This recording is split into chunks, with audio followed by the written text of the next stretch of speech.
কণ্ডমণ্ডলাকার ব্যাপ্তমেজেন চরাচরম তৎপদমে দর্শিতমেজেন তস্मै শ্রী গুরুবে নমঃ।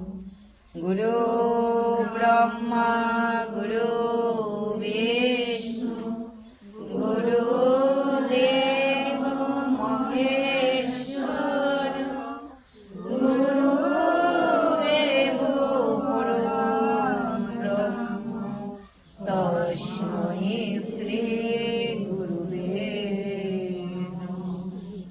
মন্নাথ শ্রী জগন্নাথ মাদি গুরু শ্রী জগদ্গুরু মদাত্মা সর্বভূতাত্মা তস্मै শ্রী গুরুবে নমঃ।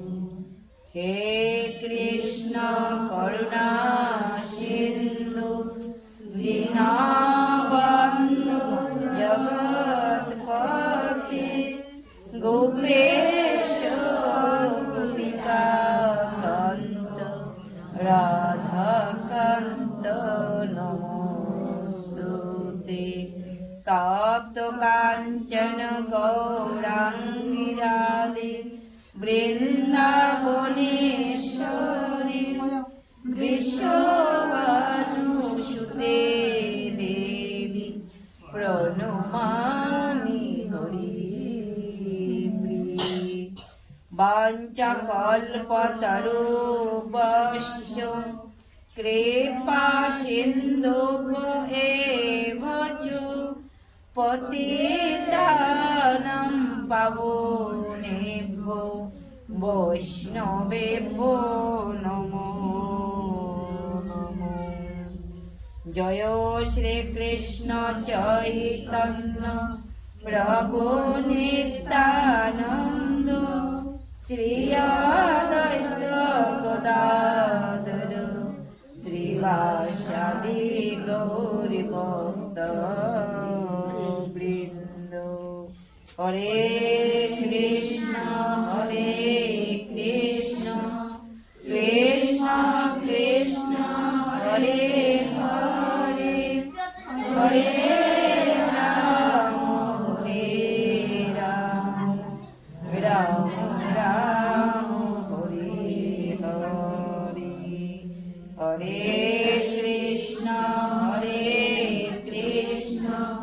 কৃষ্ণ কৃষ্ণ হরে হরে হরে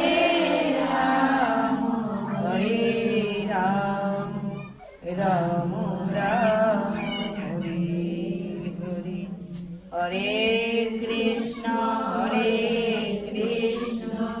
কৃষ্ণ কৃষ্ণ হরে হরে হরে রাম রাম রাম হরে হরে। বলো নিতাই গৌরী সীতানাথ প্রেমানন্দে।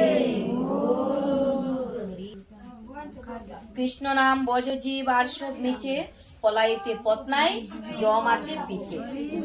আমাদের পিছে পিছে সর্বদা জম দাওয়া করে আছে। তো তৃতীয় অধ্যায় কর্মযুগ।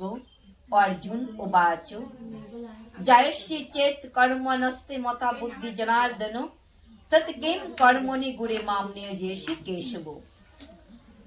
অনুবাদ। অর্জুন বললেন, হে জনার্দন, হে কেশব, যদি তোমার মতে কর্ম অপেক্ষা বুদ্ধি শ্রেয়তর হয় তাহলে এই ভয়ানক যুদ্ধে কেন তুমি আমাকে নিযুক্ত করতে চাইছ? হরিবল। অর্জুন প্রথম শ্লোকে ভগবানকে বলছে যে হে জনার্দন, যিনি আমাদের হৃদয়ে বিরাজমান, প্রতিজনের অন্তরে বিরাজমান, তিনি জনার্দন। এমন কোনো পৃথিবীতে জীব নেই, এমন কোনো পশু পাখি গাছপালা কোনো কিছুই নেই যে ভগবান সেই গাছের মধ্যেও নেই। ভগবান সর্বত্র বিরাজমান। যেমন গাছের প্রাণ আছে, তেমনি আমাদের প্রাণ আছে। প্রাণ একই, হয় আমাদের শুধু দেহটা ভিন্ন ভিন্ন। তাই বলছে, হে জনার্দন, হে কেশব, যদি তোমার মতে বুদ্ধি শ্রেয়তর হয়, কর্মর চাইতে বুদ্ধি শ্রেষ্ঠ হয়, তাহলে এই যুদ্ধক্ষেত্রে, কুরুক্ষেত্রের মধ্যে যে যুদ্ধ সাজিয়েছে, সেই যুদ্ধ করার জন্য আমায় কেন তুমি বলছো? কারণ বুদ্ধি তো শ্রেষ্ঠ, তুমি আমায় কেন সেই ভয়ানক কর্মে, ভয়ানক যুদ্ধে নিযুক্তি করিতেছ? তোমার দ্বৈতবোধক বাক্যের দ্বারা আমার বুদ্ধি বিভ্রান্ত হচ্ছে। তাই দয়া করে আমাকে নিশ্চিতভাবে বলো, কোনটি আমার পক্ষে সর্বাপেক্ষা কল্যাণকর? আমার পক্ষে কোনটি মঙ্গল, কি কর্ম নাকি বুদ্ধি? তুমি নিশ্চিত করে আমায় তুমি বলো, কারণ আমার মন তোমার এই দ্বৈতবোধক বাক্যের দ্বারা আমার বুদ্ধি বিভ্রান্ত হইতেছে। আমি স্থির করিতে পারিতেছি না আমি কি করব, কোন কর্ম করলে আমার জন্য মঙ্গল হবে। তাই তুমি আমার পক্ষে যে কর্মটি সর্বাপেক্ষা শ্রেষ্ঠকর, কল্যাণকর, সেই কথাটি, সেই রাস্তাটি আমাকে তুমি কৃপা করিয়া বলো। ভগবদ গীতার ভূমিকা স্বরূপ বুদ্ধিযোগ, ইন্দ্রিয় সংযম, নিষ্কাম কর্ম এবং কনিষ্ঠ ভক্তির স্থিতি আদি বিভিন্ন পন্থা নিয়ে আলোচনা করা হয়েছে। সেগুলি সবই অসংলগ্নভাবে পরিবেশিত হয়েছিল। কর্মোদ্যোগ এবং উপলব্ধির জন্য এ বিষয়ে আরো সুবিন্যস্ত নির্দেশাবলীর একান্ত প্রয়োজন।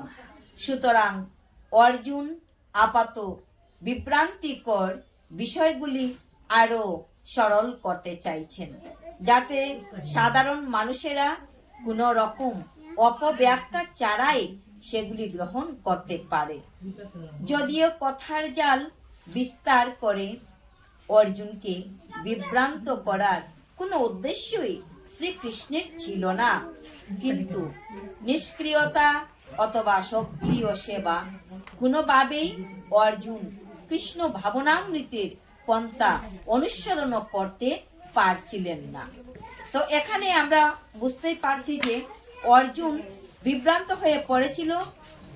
ভগবান শ্রীকৃষ্ণর কোনো উদ্দেশ্যই ছিল না যে অর্জুনকে বিভ্রান্ত করা, কিন্তু কৃষ্ণ ভাবনামৃতের পন্থাও অর্জুন উপলব্ধি করতে পারিতেছেন না। তো এই শ্লোকে আমরা এটাই বুঝতে পারি যে কোনোভাবেই অর্জুন কৃষ্ণ ভাবনামৃতের পন্থা অনুসরণ করতে পারছিলেন না। ভগবদ গীতার রহস্য উপলব্ধি করবার উদ্দেশ্যে গভীরভাবে আগ্রহী শিক্ষার্থীদের জন্য অর্জুন নানা রকম প্রশ্ন করে কৃষ্ণ ভাবনামৃতের পথকে সুগম করে তুলেছেন। আমরা কি বুঝলাম? অর্জুন কেন ভগবানকে এই কথা বলছে? এর কারণ হলো যাতে আমাদের মতো আমরা যারা নব, অর্থাৎ নূতন পথে আমরা সেই পথ অনুসরণ করেছি, সেই পথে আমরা হাঁটবো। তাই নব শিক্ষার্থীদের জন্য তিনি অর্জুন প্রশ্নটা করেছেন। প্রশ্ন করার কারণটা হলো যাতে কৃষ্ণ ভাবনামৃতের পথটা আরো সুন্দর হয়ে ওঠে, আরো যাতে সুদৃঢ় হয়ে ওঠে, সহজ সরল হয়ে ওঠে। শ্রী ভগবান উবাচ লোকেস্মিন দেবিদা নিষ্ঠা পুরা প্রুক্তা ময়া নগো জ্ঞান যোগিন সংকনম কর্মযোগিন যোগিনাম। কর্মযোগীদের জন্য কর্মযোগ এবং জ্ঞান যোগীদের জন্য জ্ঞান যোগ।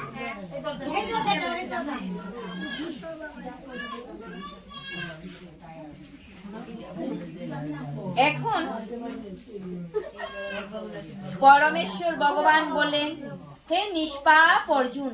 অর্জুনের কি কোনো পাপ ছিল মা? অর্জুনের কোনো পাপ ছিল না। তাই বলছে, হে নিষ্পাপ অর্জুন, আমি ইতিপূর্বে ব্যাখ্যা করেছি যে দুই প্রকার মানুষ আত্ম উপলব্ধি করে। এক শ্রেণীর মানুষ হলো যারা কর্মী, তারা কর্মক্ষেত্রের মধ্যে ভগবানকে আত্ম উপলব্ধি পাওয়ার চেষ্টা করে। আরেক পক্ষের মানুষ অর্থাৎ দুই শ্রেণী, এক শ্রেণী তারা কর্ম করে, অন্য এক শ্রেণীর মানুষ হলো শুধু তারা দার্শনিক জ্ঞানের মাধ্যমে ভগবানকে তো এই দুটি পথে ব্যাখ্যা করেছেন।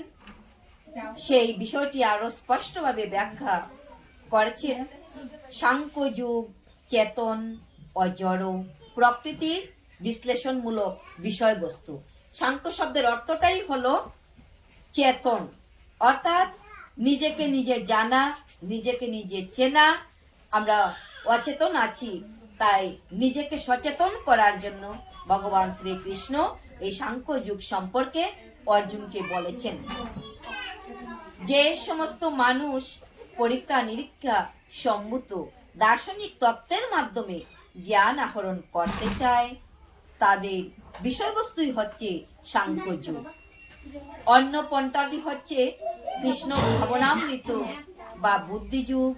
দ্বিতীয় অধ্যায়ের 61তম শ্লোকে বলা হয়েছে, ভগবান 39তম শ্লোকেও ব্যাখ্যা করেছেন, এই বুদ্ধিযুগ বা কৃষ্ণ ভাবনামৃত অনুশীলন করলে অতি সহজেই কর্ম বন্ধন থেকে মুক্ত হওয়া যায়। কর্মের বন্ধন থেকে অতি সহজে অনায়াসে মুক্ত হওয়া যায়।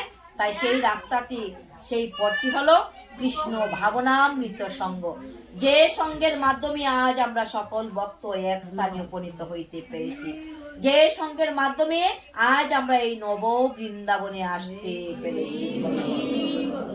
এই সঙ্গটি হলো কৃষ্ণ ভাবনামৃত সঙ্গ, ভগবানকে জানার এবং নিজেকে সচেতন করার সঙ্গ, যে সঙ্গের মাধ্যমে অতি সহজে জীব অনায়াসে কর্মের সেই বন্ধন থেকে উদ্ধার হইতে পারে।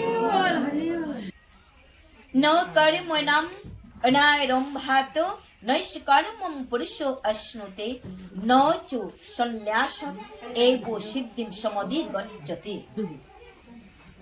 কেবল কর্মের অনুষ্ঠান না করার মাধ্যমে কর্মফল থেকেও মুক্ত হওয়া যায়। এখানে কি বলা হয়েছে? কর্মের অনুষ্ঠান না করলে, শুধু যদি আমরা সদা ভগবানকে ডাকি, কোনো কর্ম করি না, তাহলে কর্ম ফল থেকে মুক্ত হতে পারবো না। তাই এহেন কর্মের অনুষ্ঠান করা সকলেরই কর্তব্য এবং উচিত। ভগবানকে সেবা করা, ভগবানের জন্য বাজার থেকে কোনো কিছু ক্রয় করা, ভগবানকে ভোগ নিবেদন করা, ভগবানের নাম কীর্তন করা, ভগবানের ভক্তের সঙ্গ করা, রাধে রাধে। এই সঙ্গ না করলেও, এই কর্ম না করলে কি হয় না? কর্মফল থেকে মুক্ত হওয়া যায় না। আবার কেবল কর্ম ত্যাগের মাধ্যমেও সিদ্ধি লাভ করা যায় না। অর্জুনকে কি বলছে? যে অর্জুন, তুমি বলছো আমি কর্ম করব না, আমি যুদ্ধ করব না। ভগবান কৃষ্ণচন্দ্র বলেছেন, স্বধর্ম নিধনম শ্রেয় পরাধর্ম ভয়াবহ। ভগবান শ্রীকৃষ্ণ অর্জুনকে নিজ মুখে বলেছেন, হে অর্জুন, তুমি যুদ্ধ করো। যুদ্ধ করিতে করিতে যদি তোমার মৃত্যুও হয় তবেও শ্রেয়। যুদ্ধ করিতে করিতে যদি তুমি পরাজিত হও, তাহলেও তুমি সেটাই তোমার লাগি শ্রেষ্ঠ। কখনো অর্জুনকে বলেনি যে তুমি কর্ম পরিত্যাগ করো, কর্ম ছেড়ে তুমি হচ্ছে একজন সেনা, তুমি হচ্ছে একজন দেশ রক্ষা করার মালিক। তুমি হাত থেকে তোমার খড়গ, তোমার অস্ত্র, তোমার ধনুর্বাণ ফেলে দিয়ে তুমি বৃক্ষতলায় বসে হরিনাম জপ করো, এই কথা কখনো বলেনি। বলেছে তুমি তোমার কর্ম করো, কর্ম করো, কর্মই হলো ধর্ম। আর এই কর্ম করিলেই আজ না হয় তুমি কাল মুক্তির সন্ধান পাবে। জাগতিক মানুষের অন্তর পবিত্র করার জন্য, এখানে কি বলছে? আমরা হচ্ছি জড়জাগতিক এই সংসারের মানুষ, আমাদের প্রত্যেকের অন্তর পবিত্র করার জন্য শাস্ত্রে নির্ধারিত বিধিনিষেধের আচরণ করার ফলে যখন অন্তর পবিত্র হয়, তখন মানুষ সর্বত্যাগী জীবন ধারণ, সন্ন্যাস আশ্রম গ্রহণ করিতে পারে, অন্যথায় পারে না। শাস্ত্রে নির্ধারিত নিয়ম বিধি নিষেধ আচরণ পালন করিয়া তার যখন অন্তর পবিত্র হবে তখন সে সর্বত্যাগী হয়ে সন্ন্যাস নিতে পারে। তাই কর্ম না করে কেউই কোনকাল থাকতে পারে না। দেহগত জীবনেই কেবল নয়, কিন্তু সর্বদাই সক্রিয় থাকাটাই আত্মার ধর্ম। আত্মার উপস্থিতি না থাকলে জড় দেহ চলাফেরা করিতেও পারিবে না। আত্মা যদি না থাকে, যেমন গাড়ির যতই দামি গাড়ি হোক না কেন, ড্রাইভার না উঠলে গাড়ি চলবে না। এতে গাড়ি 10 লক্ষ টাকার গাড়ি হোক, গাড়ি চলবে না। ঠিক তদ্রূপ আত্মা যত সময় তুমি সুন্দর যতই হও, 100 জনের মধ্যে সুন্দর, কিন্তু যদি তোমার ভিতরে আত্মা বিরাজমান না হয়, ভগবান প্রাণ গোবিন্দ পরমাত্মা রূপী ভগবান বিরাজমান না হয়, ততক্ষণ পর্যন্ত সেই দেহটা অচল হয়ে থাকবে। জড় দেহটি একটি অচল যান মাত্র। এই দেহটি অচল যান, যা চলিতে পারে না, যেটি এক মুহূর্ত স্তব্ধ না হয়ে থাকা সর্বদা সক্রিয় আত্মার দ্বারা সচল থাকে। সে চলে কার দ্বারা? আত্মার দ্বারা। সেই জন্য আত্মাকে কৃষ্ণ ভাবনার মঙ্গলময় কর্মে নিয়োজিত করো। হরি বল। কৃষ্ণ ভাবনার মঙ্গলময় কর্মে নিয়োজিত করো। কারে নিয়োজিত করো? আত্মারে। কারণ আত্মাই হলো শ্রেষ্ঠ। আত্মা ছাড়া তোমার দেহটি অসার, আত্মা ছাড়া তোমার দেহটি বেকার। তা না হলে, সেই জন্য আত্মাকে কৃষ্ণ ভাবনার মঙ্গলময় কর্মে নিয়োজিত করো। তা না হলে মায়ার নির্দেশে সে মোহাচ্ছন্ন হয়ে জড়জাগতিক কার্যকলাপে লিপ্ত হয়ে পড়বে। মায়ার নির্দেশে মোহাচ্ছন্ন অজ্ঞান হয়ে পড়বে। জড় প্রকৃতির সংস্পর্শে আসার ফলে আত্মা জড়গুণের দ্বারা প্রভাবিত হয়ে পড়ে। এই জড়গুণের কলুষতা দোষ থেকে আত্মাকে শুদ্ধ করার জন্য শাস্ত্রে নির্ধারিত কর্মে নিয়োজিত করো। হরি। শাস্ত্রে নিয়োজিত তুমি কর্ম করো। কেন? এই আত্মাকে কলুষ থেকে, অর্থাৎ সেই দোষ থেকে তুমি শুদ্ধ করার জন্য। শুদ্ধ করো, তখন সে যেটি করতে সমর্থ হয় সেটি তার পক্ষে মঙ্গলময় হয়ে ওঠে। তখন সে যা কিছু করে না কেন, তখন সেই কর্মটা মঙ্গলময় হয়ে ওঠে। শ্রী বিষ্ণুকে খুশি করার জন্য, সন্তুষ্ট করার জন্য, শ্রী বিষ্ণুর প্রীতি বিধানের জন্য আজ এই সব কিছুর আয়োজন করা হয়েছে, যাতে ভগবান সুখী থাকে, ভগবান খুশি হয় এবং ভক্তকে আশীর্বাদ করে ভক্ত সুখে জীবন যাপন করতে পারে। তো আজকের জন্য আমরা 9 নম্বর শ্লোকে বিশ্রাম দিলাম। আমরা শ্রীমদ্ ভগবত গীতার গুহ্য নাম বা 18টি গোপন নাম আমরা সবাই আপন আপন কণ্ঠে উচ্চারণ করব। ওম নমো ভগবতে বাসুদেবায়।